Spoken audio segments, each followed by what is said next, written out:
Trotsky fue militante revolucionario desde los 17 años. Luego de tiempos de cárcel y deportación, regresó a su país para 1905, año de la primera revolución rusa, en la que las masas trabajadoras crearon los soviets, los consejos de obreros, soldados y campesinos. Con solo 26 años, fue elegido presidente del Soviet de Petrogrado y considerado el más destacado orador y dirigente de la revolución. Encarcelado y deportado a Siberia con toda la dirección del Soviet, fue tajante en su libro Balance y Perspectivas. El mundo está preparado para la revolución socialista, incluso en la atrasada Rusia. A la dictadura del capital, dominio de una minoría explotadora, había que oponerle la dictadura del proletariado, el poder de las clases oprimidas y explotadas. 1905 había demostrado la hegemonía política de la ciudad en un país mayoritariamente campesino. Para Trotsky, los trabajadores urbanos eran los que podían dar salida a las penurias de las masas campesinas, acaudillándolas hacia la toma del poder.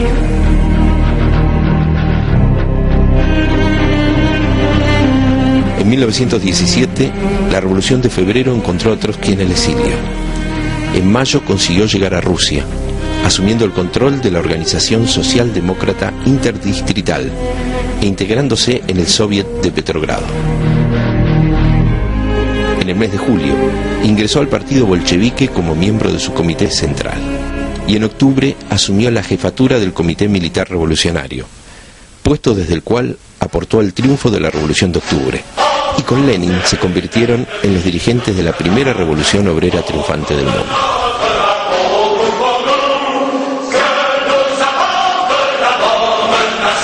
Como comisario de guerra, se encargó de la creación y dirección del Ejército Rojo.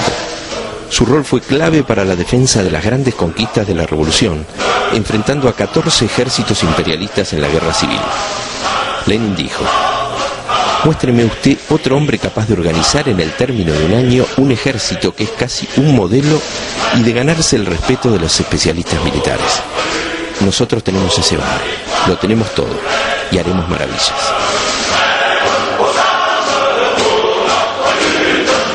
La revolución de 1917 vino a confirmar la teoría de la revolución permanente elaborada por Trotsky, mostrando que la revolución dirigida por el movimiento obrero, incluso en un país atrasado como Rusia, no podía detenerse en un estadio democrático burgués, es decir, realizar tareas como la reforma agraria o la independencia nacional, sino que para resolver esas tareas, el proletariado debía hacerse del Estado y avanzar en las medidas socialistas para enfrentar a la burguesía y evitar su contraofensiva.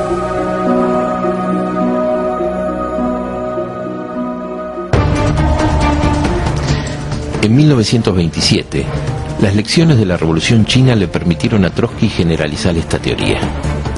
Ya no solo tenía validez para Rusia, sino para el conjunto de los países atrasados que por la situación en el terreno internacional y la relación de clases internas podrían llegar más rápidamente a la formación de un Estado obrero. Pero para alcanzar el socialismo, la clase obrera debía conquistar el poder en los países desarrollados en la perspectiva de la Revolución Mundial.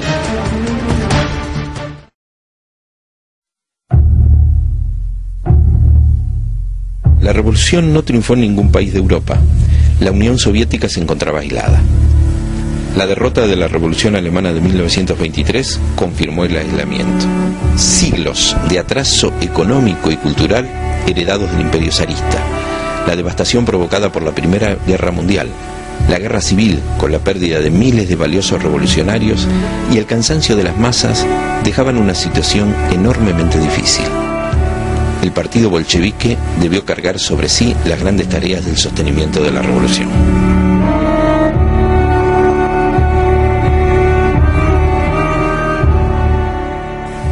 Ya en 1920, Lenin alertaba sobre las deformaciones burocráticas en el Estado y en el partido, lucha que prosiguió hasta su muerte. En 1923, Trotsky, junto a eminentes bolcheviques, se erigía como líder de la oposición de izquierda, enfrentando las tendencias burocráticas del partido contra Stalin, quien como secretario de organización del partido bolchevique las favorecía.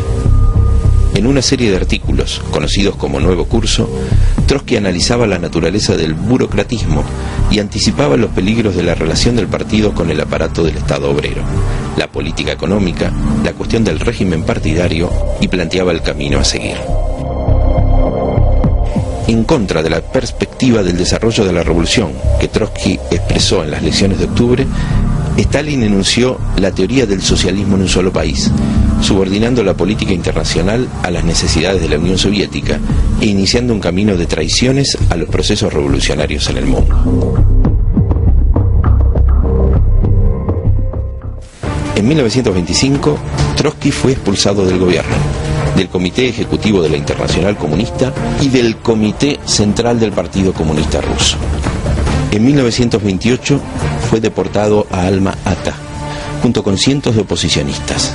En 1929 fue expulsado de la URSS y deportado a la isla de Prinkipo, en Turquía.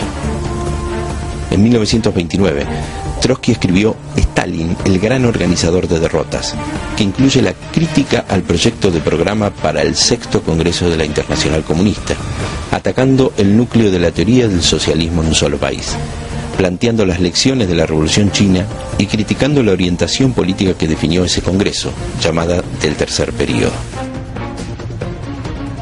Trotsky elaboró innumerables escritos sobre la Unión Soviética. En 1936 escribió su gran obra La Revolución Traicionada y definió su programa de revolución política para la Unión Soviética, que conservando las bases materiales del Estado obrero y las conquistas de la revolución, debía derrotar a la burocracia enquistada en el poder. La burocracia soviética, para afianzarse, necesitaba eliminar todo pasado revolucionario, personificado en los viejos dirigentes de la revolución, y evitar que las ideas de la oposición de izquierda pudieran confluir con el descontento de las masas soviéticas. Junto con la persecución brutal, el encarcelamiento y el asesinato de los oposicionistas en la Unión Soviética y en todo el mundo, se desarrollaron los procesos de Moscú, en los que fueron enjuiciados hasta los más estrechos colaboradores de Lenin, obligados a confesar una supuesta conspiración dirigida por Trotsky contra la Unión Soviética. En 1937, Trotsky llegaba a México, el único país que le otorgó asilo. Allí organizó una comisión investigadora con notables de todo el mundo, la Comisión Dewey, que dictaminó la inocencia de Trotsky en todas las acusaciones de Stalin en su contra. Stalin's trial against me is built upon false confessions extorted by other inquisitorial methods in the interest of the ruling clique. There are no crimes in history more terrible in intention or execution than the Moscow trials of Zinoviev, Kamenev, or Tatakov, Radek. His trials developed not from communism, not from socialism, but from Stalinism. That is from the irresponsible despotism of the bureaucracy over the people.